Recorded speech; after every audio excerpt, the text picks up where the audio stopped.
All right. Well, and our topic today is a greater good. So, something in us must conceive of a greater good. Joseph Campbell talked a lot about this idea of the hero's journey, and I continue to study him and his writings because I think he was just so brilliant. And even though I've read him for years, it's like the angels come in the middle of the night and they add other lines into the writing because it's like, how did I not read that before? This is so good. Oh my God, how did I miss that? This is fantastic. Because he says that really what we're after in our hero's journey is a greater good. And this is the thing that often impels us forward on a spiritual journey, that something within us says, I know my life could be better. I know my life could be more.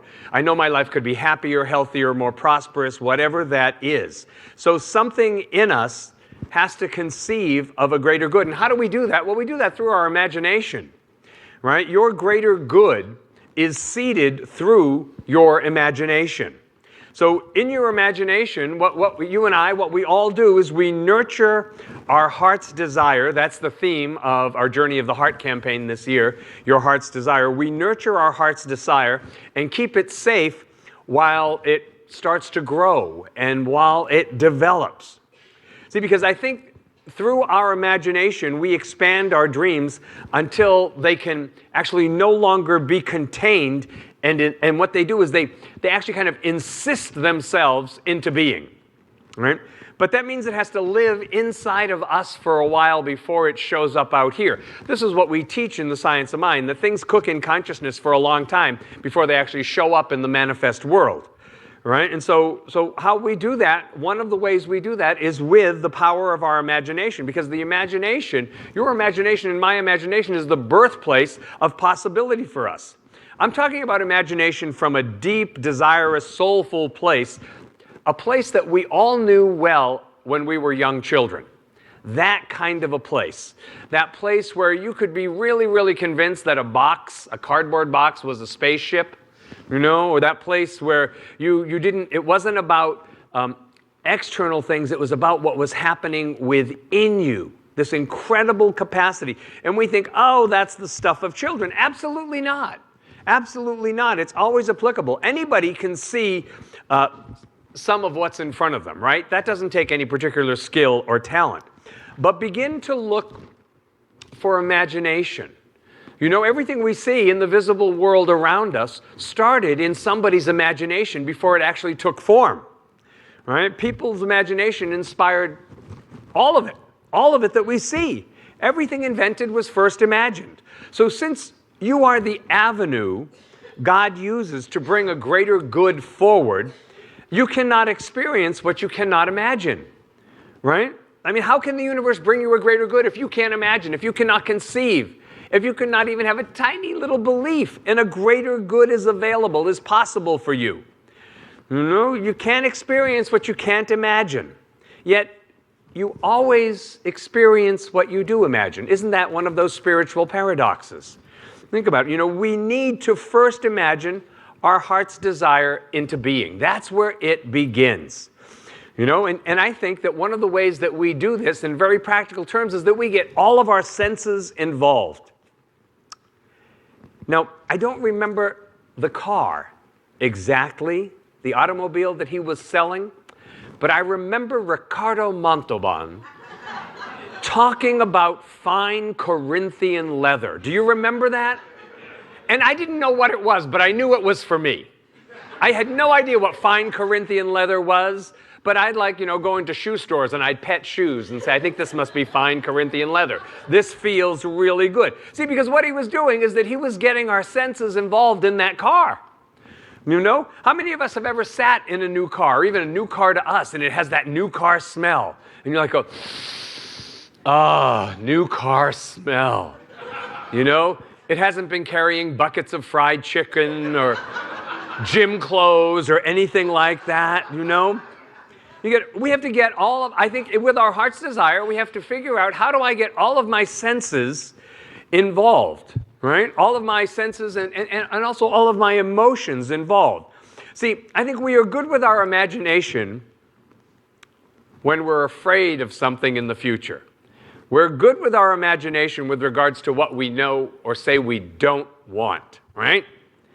Because people will vividly imagine the worst case scenario, every detail, down to their shoelaces and everything else, right? But what about the greater good? Why don't we use this powerful tool that Spirit has endowed us with, our imagination, on a consistent, regular, sensory-filled, regular basis? See, it's sometimes convoluted. I think it's a convoluted way we use to protect ourselves from disappointment by imagining the worst. Because we go, well, at least that didn't happen. At least that didn't happen. You know, it wasn't as bad as it could have been. Oh, God, yeah, but what about how good it could have been? What about that? What about how great it can be? Right? So fearing the worst at the outset will not prevent future pain, I'm here to tell you. Right? Because how many of us have done that? Right? That we were fearing the worst, you know, that will not prevent future pain. It actually doubles it. And here's how. By all that time and energy that goes into anticipating disappointment, right? There's one.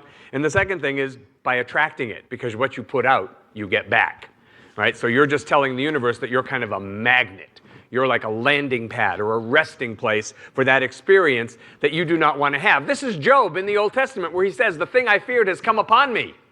Now, do we really want that? I mean, Job is actually a very admirable character, but he goes to hell and back. You know, and I don't really think that we want to do that. We want to use the full power of our imagination to invoke an internal experience of what we really want. Just an internal experience of what we want. So maybe your heart's desire is to have some kind of physical healing, or maybe your heart's desire is to attract your right and perfect mate, or maybe your heart's desire is to find the career of your dreams, or maybe your heart's desire is to just finally get peaceful about your children and their path. You know, whatever that is, you know, that we have to start to invoke an internal experience of what we really want. So my experience regarding true heart's desires is something we can imagine clearly. If you can't imagine your heart's desire clearly, then that may not be your heart's desire. That may just be something that a little voice in your head says, hey, this should be your heart's desire. You should do this. You should do this. Why don't you pick that? And if you can't imagine it clearly, then it's probably not really your heart's desire. It might be somebody else's, right? So can you touch your heart's desire with your mind? Is maybe another way into it. You know, what does your heart's desire look like? What does it feel like? What does it sound like? Smell like? Is there a taste? See, that's the blueprint. All of those senses are the blueprint. How will you feel when your heart's desire is absolutely accomplished? How will that feel for you? And just hold on to that feeling for a moment and allow it to become real. And say, yes, this is my consciousness. This is my consciousness. See, because where we really imagine our heart's desire, what I believe takes place is that the life force stirs deep within us and sort of burns in our soul as if it's saying, yes, that's for me. That's for me. So your desire has to be true for you, and your beliefs have to support it.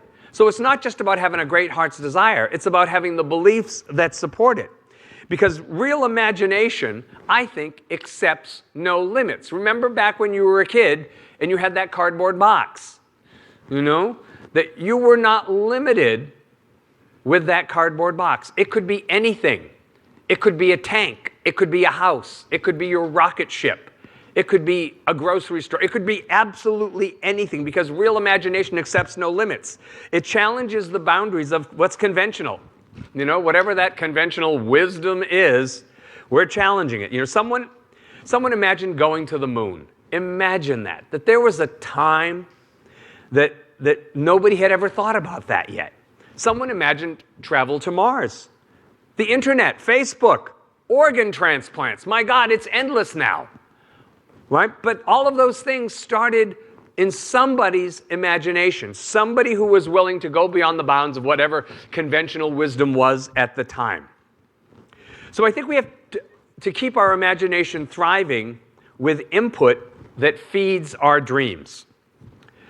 You know, read what supports your creativity or your business or your interest. Read, and listen to and watch what supports your heart's desire. Look at images that reflect what you want and say, that's for me. That's my consciousness. That's for me. That's my consciousness. Yes, absolutely. Pray and meditate for inspiration every single day.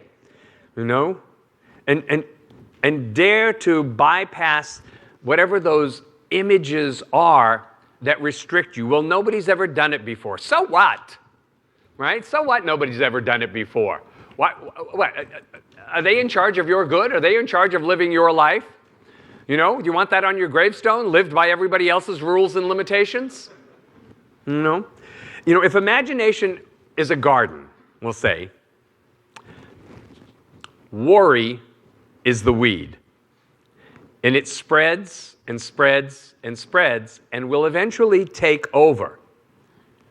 So this is what I think the big weed is. Yeah, but. Yeah, but is a weed. Because there's, yeah, but there are potential disasters. Yeah, but, yeah, but, yeah, but. Little yellow yeah, buts.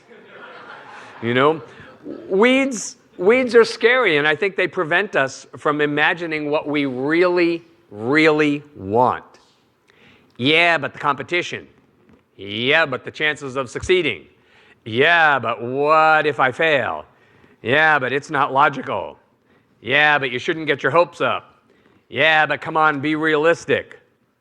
That usually shows up, being realistic, just after you declare what your dream is. That's what I notice. When you declare what your heart's desire is, all of a sudden, like overnight, all these little weeds of doubt and fear and yeah, but. So the trick with weeds, I've learned from gardening, is that you want to eliminate the weeds before they become too big a problem.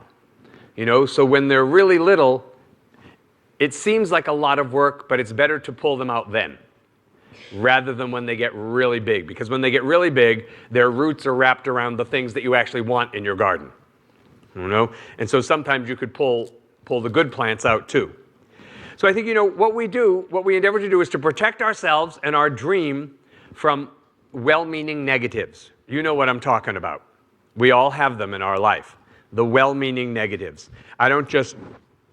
They say things like this. Well, I just don't want you to be disappointed. I tell you this because I love you. And what they're doing is they're actually stealing your heart's desire. They're stealing your dream from you, as if they're saying, please, please, please, don't have high hopes. All you should have are low hopes, you clod, right?